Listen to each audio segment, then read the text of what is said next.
자, 그래서 첫 번째는 많은 사람들이 이제 감정을 나타낼 때 심장을 가리키긴 하죠. 선생님 생각에는 마음이 심장에 있을까요, 선생님? 결혼 선생님 몇 년 되셨죠, 이제? 8년 차. 어떠세요? 연애랑 비슷하세요? 안녕하세요. 환자 입장에서 최신의 의료 지식을 윤리적으로 전달하는 삼신의사입니다. 오늘은 지난번에 말씀드렸듯이 성욕이 저하되는 경우, 그런 경우에 어떻게 치료를 해야 될지 뭐 이런 거를 검색을 해봤는데요. 그거에 대해서 좀 요약해서 설명을 드려볼까 합니다. 선생님 혹시 좀 찾아보셨나요? 네, 찾아보긴 했는데 네. 워낙에 사실 산부인과 의사들한테도 이 주제는 네. 굉장히 어려운 거 아닐까 싶습니다. 실제로 저는 검색을 하니까요. 왜 이렇게 이혼 부부 변호사가 많이 나오는지 그렇죠. 모르겠어요. 약간 찾기가 힘들어요, 사실.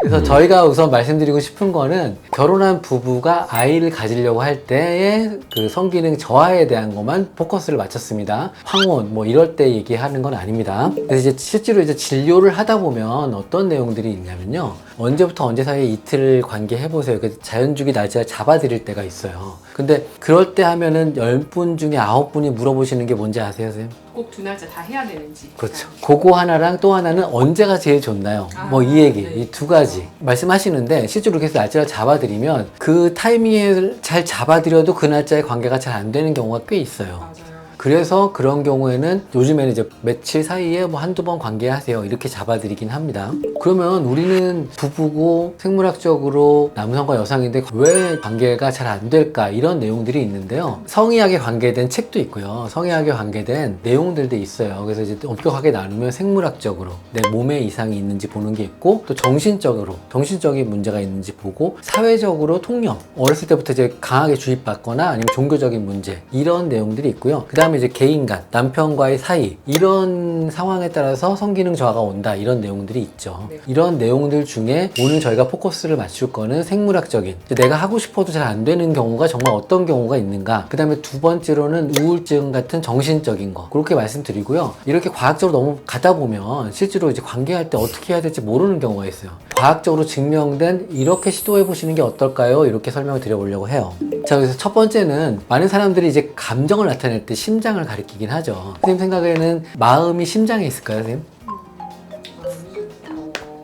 저는 약간 뇌 쪽에 라고 생각하긴 하는데 너무 티스럽나요? 아, 맞습니다. 그 뇌 쪽에 있는 게 맞고요. 실제로 뇌에서 모든 걸 다스려요. 그래서 뇌가 생각하고 뇌가 흥분하면 심장도 빨리 뛰게 되는 거죠. 그래서 성경험 자체가 그런 뇌의 쾌락적인 느낌, 좋은 느낌이 있기 때문에 다시 그런 분위기가 됐을 때 성적 본능이 살아난다고 보시면 되겠어요. 그거에 대한 감정적인 말씀 먼저 드리면 아까 말씀드렸듯이 어떤 변화가 생기는 건 이게 사실은 내 머릿속에 있는 변화거든요. 근데 사람들은 바깥쪽의 문제라고 생각하는 경우가 많아요. 그래서 파트너의 문제다 이렇게 생각하시게 하는데 실제로는 본인의 문제인 경우도 생각보다 많습니다. 그래서 그걸 한번 뒤돌아볼 필요가 있고요. 실제로 이제 연애를 할 때는 뭘 해도 즐겁잖아요. 서로 좋게 보이기도 하고 만나면 즐겁고 항상 좋은 경험만 있는데 결혼 선생님 몇 년 되셨죠 이제? 저는 이제 8년 차. 8년 차. 어떠세요? 연애랑 비슷하세요?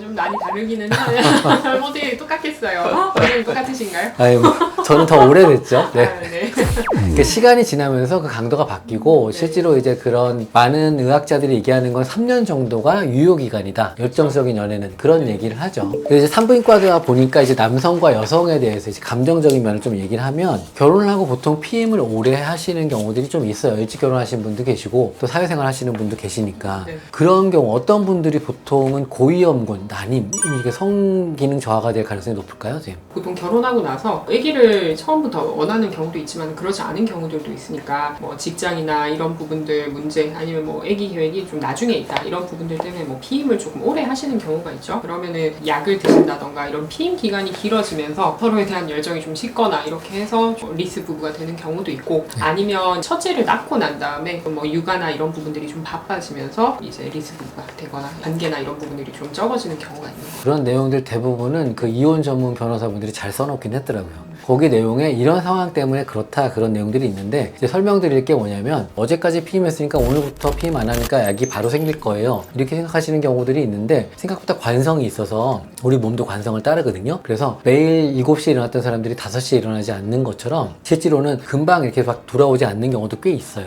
그래서 서서히 준비하는 것도 필요하고요. 또 3년 이상이 돼버리면 완전히 그 몸이 그거에 익숙해져서 어떤 변화를 주지 않으면 잘 안 생기는 경우도 꽤 많이 있죠. 그 다음에 이제 뭘 해도 잘 안 되는 소위 말해서 나이에 대한 얘기가 있는데요. 나이는 왜 남녀 공이 어떤 영향이 있을까요? 어떨까요? 남성 호르몬이든 여성 호르몬이든 어떤 나이에 따라서 좀 변화가 되기도 하고 그런 부분들 때문에 좀 35세 이상 여성분들한테서 성욕이라든지 이런 부분들이 좀 떨어지지 않나 싶습니다. 남성분들도 보통 뭐 20, 30대 정도는 좀 유지가 되다가 40대 정도부터 좀 떨어진다 얘기를 하고요. 남성분은 조금 이따 얘기를 하고 여성분의 경우를 설명을 드리면 실제로 호르몬이 떨어지는데 사실 요즘에는 화장술도 발달하고 몸 관리도 잘 하시잖아요. 그래서 본인들은 거울을 보면 젊기 때문에 젊다고 생각하시는 경우가 꽤 많아요. 근데 실제로 생식능력 검사하면 훨씬 낫는 경우가 나이보다 높게 나온 경우보다 낮게 나온 경우가 많잖아요. 네. 그래서 그거를 좀 인지를 하셔야 된다는 거죠. 그래서 나이가 따라가기 때문에 그전에는 생식능력 관리가 필요하다. 임신을 위한 준비를 위한 카페를 보면 여러 가지 비법들이 많이 나와요. 선생님 혹시 알고 계신 거 있으실까요? 러브젤이나 이런 뭐 특정한 네. 걸 써야 된다 뭐 이런 얘기를 하기도 하고 일단 영양제를 먹으라고 하기도 하고 사실은 뭐 카더라 뭐 이런 아니면 홍보